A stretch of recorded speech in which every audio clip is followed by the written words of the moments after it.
नमस्कार दोस्तों, कैसे हैं आप लोग। आशा करता हूँ बहुत बढ़िया होंगे आप लोग। मित्रों, आज मैं आप सबके लिए लाया हूँ बहुत धमाकेदार टॉपिक। हमारा जो टॉपिक है वॉइस है।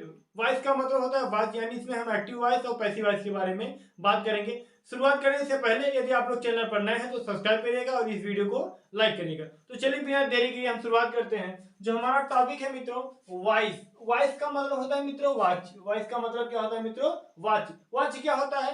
यानी इसमें क्रिया द्वारा कर्ता और कर्म को प्रधानता दी जाती है। यानी जो वॉइस होता है, जो वाच्य होता है, वाच्य में क्या होता है? क्रिया द्वारा कर्ता और कर्म को प्रधानता दी जाती है। उसके बाद क्या है आगे? टाइप्स ऑफ वॉइस, यानी वाच्य के प्रकार। वाच्य के प्रकार यानी जो वाच्य होता है वो कितने प्रकार का होता है। तो चलिए क्या है, वॉइस वाच्य दो प्रकार के होते हैं। वॉइस वाच्य जो होते हैं वो दो प्रकार के होते हैं। पहला होता है मित्रों एक्टिव वॉइस। एक्टिव वॉइस का मतलब होता है मित्रों कर्तवाच्य। क्या होता है? कर्तवाच्य। कर्त का मतलब कर्तावाच्य। ठीक है मित्रों। दूसरा है मित्रों पैसिव वॉइस।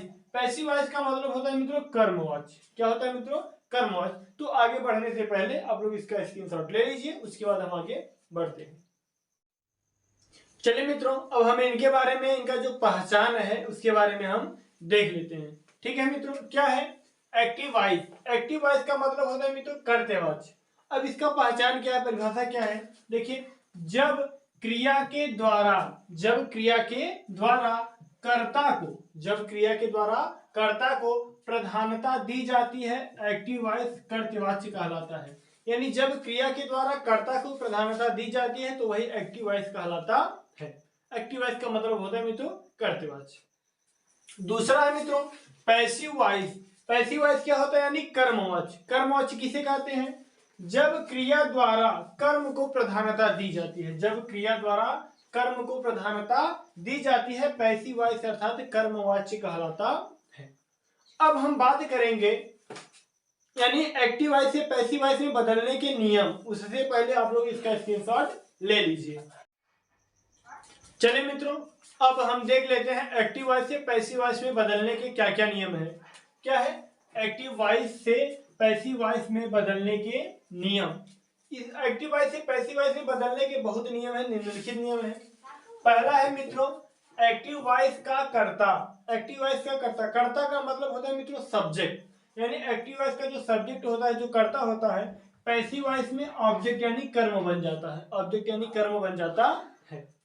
दूसरा है मित्रों अब एक्टिव वॉइस को हम ए वी लिखेंगे। एक्टिव वॉइस को क्या लिखेंगे? A V. ए का मतलब एक्टिव, वी का मतलब वॉइस। ठीक है मित्रों, शॉर्ट फॉर्म में। यानी ए वी का ऑब्जेक्ट पीवी। पीवी का मतलब पैसिव वॉइस। पीवी का मतलब क्या होगा?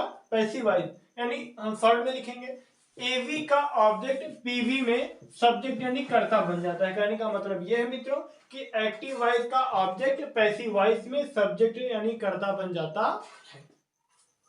उसके बाद तीसरा है मित्रों पैसिव वॉइस में मुख्य क्रिया का थर्ड फॉर्म यानी V3 प्रयोग होता है। यानी एक बात ये ध्यान दीजिएगा कि पैसिव वॉइस जब हम बनाएंगे तो उसमें मुख्य क्रिया का केवल थर्ड फॉर्म प्रयोग करेंगे और किसी भी रूप का प्रयोग हम नहीं करेंगे। ठीक। अगला है मित्रों पीवी यानी पैसिव वॉइस में ऑब्जेक्ट के पहले बाई का प्रयोग होता है। यानी पैसिव वॉइस जब हम बनाएंगे तो सब्जेक्ट लिखेंगे, हेल्पिंग वर्ब लिखेंगे, वर्ब लिखेंगे और ऑब्जेक्ट के पहले हम किसका प्रयोग कर देंगे? बाई का प्रयोग कर देंगे। अगला नियम क्या कहता है मित्रों हमारा? पैसिव वॉइस बिना कर्ता के बनाया जा सकता है। यानी अगर पैसिव वॉइस हम बना रहे हैं तो बिना कर्ता के बनाया जा सकता है, लेकिन बिना ऑब्जेक्ट के कर्ता नहीं बनाया जा सकता। कहने का मतलब यह है लेकिन बिना ऑब्जेक्ट के नहीं बनाया जा सकता। अगर एक्टिव वॉइस में सब्जेक्ट नहीं है तो भी चलेगा, ऑब्जेक्ट है फिर भी हम पैसिव वॉइस बना सकते हैं, लेकिन सब्जेक्ट है ऑब्जेक्ट नहीं है तो हम पैसिव वॉइस बना नहीं सकते। तो आप लोग इसका स्क्रीनशॉट ले लीजिए। तो हम चलिए अगला नियम है जब पैसिव वॉइस में ऑब्लाइज या नो आए तो, यानी जब क्रिया क्या आ जाए, ऑब्लाइज आ जाए या नो आ जाए, तो ऑब्जेक्ट के बाद बाई के स्थान पर, ऑब्जेक्ट के बाद बाई के स्थान पर टू का प्रयोग करते हैं। कहने का मतलब यह है मित्रों, अभी मैं आप लोगों को बताया था, क्या बताया था कि पैसिव वॉइस में ऑब्जेक्ट के पहले बाई का प्रयोग करते हैं, लेकिन जब हमारी क्रियाएं ऑब्लाइज आ जाए या फिर नो आ जाए तो हम बाई के स्थान पर किसका प्रयोग करते हैं? टू का प्रयोग करते हैं। ये नियम विशेष आप लोग ध्यान दीजिएगा। उसके बाद अगला नियम है मित्रों कम, गो, रीज तथा किसी भी स्थान का।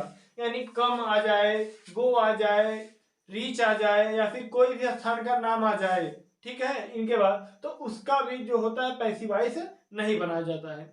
अगला है मित्रों, यदि एक्टिव वॉइस में कर्ता हु आए तो, यदि एक्टिव वॉइस में कर्ता क्या जाए हु, तो पैसिव वॉइस में बाई हुम हो जाता है। क्या हो जाता है मित्रों? बाई हुम हो जाता है।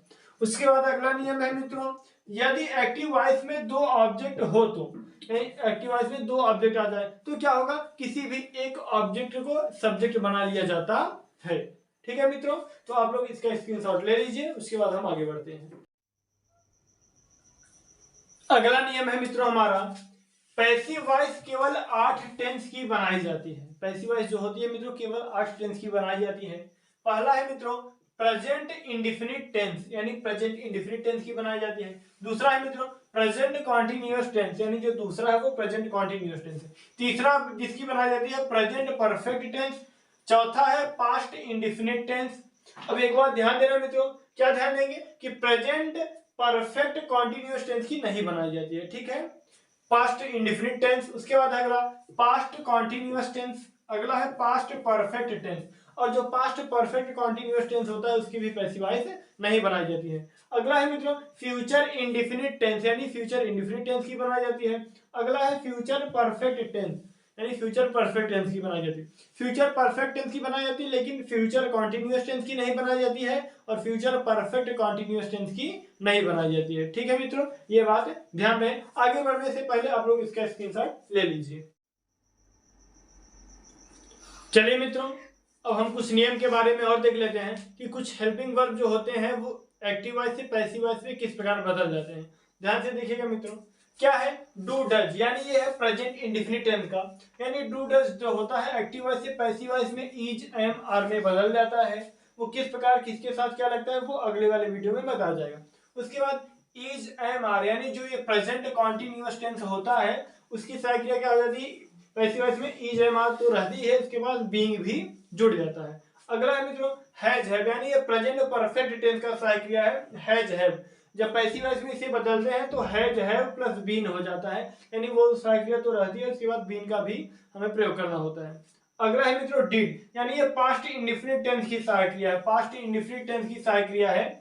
जब इसका हम पैसिव वॉइस बनाते हैं तो वाज वेयर उसकी सहायक्रिया हो जाती है, हेल्पिंग वर्ब हो जाती है। उसके बाद है पास्ट कॉन्टिन्यूअस टेंस, यानी वाज वेयर जो होता है जब उसका पैसिव वॉइस बदलते हैं तो वाज वेयर के साथ बीइंग का भी प्रयोग करना होता है। अगला है मित्रों हैड, यानी ये पास्ट परफेक्ट टेंस है। हैड का प्रयोग जब हम करते हैं यानी इसका जब पैसिव वॉइस बनाते हैं तो सहायक्रिया हैड प्लस बीन भी हो जाती है। अगला है मित्रों फ्यूचर इंडिफिनिट टेंस, यानी will shall, future indefinite tense जब हम इसका प्रयोग करते हैं इसे पैसिव वॉइस में बनाते हैं तो इसकी सहायक्रिया विल बी या शैल भी हो जाती है, यानी विल या शैल उसके बाद क्या लिखते हैं बी, इसे हम विल बी शैल बी ये भी कह सकते हैं। अगला है मित्रों विल हैव शैल हैव, यानी ये है फ्यूचर परफेक्ट टेंस, यानी विल हैव बदल जाता है विल हैव बीन में, शैल हैव बदल जाता है शैल हैव बीन में। इसी प्रकार से ये जो हमारा है यानी एक्टिव वॉइस से पैसिव वॉइस में बदलने के नियम है। यहाँ तक ही वीडियो को हम समाप्त करते हैं, वरना वीडियो जो होगा वो ज़्यादा लॉन्ग हो जाएगा। हम मिलेंगे अगले वीडियो में। उससे पहले अगर आप लोगों को वीडियो पसंद आया हो तो लाइक करिए, कमेंट करिए और अपने मित्रों के पास शेयर करिए।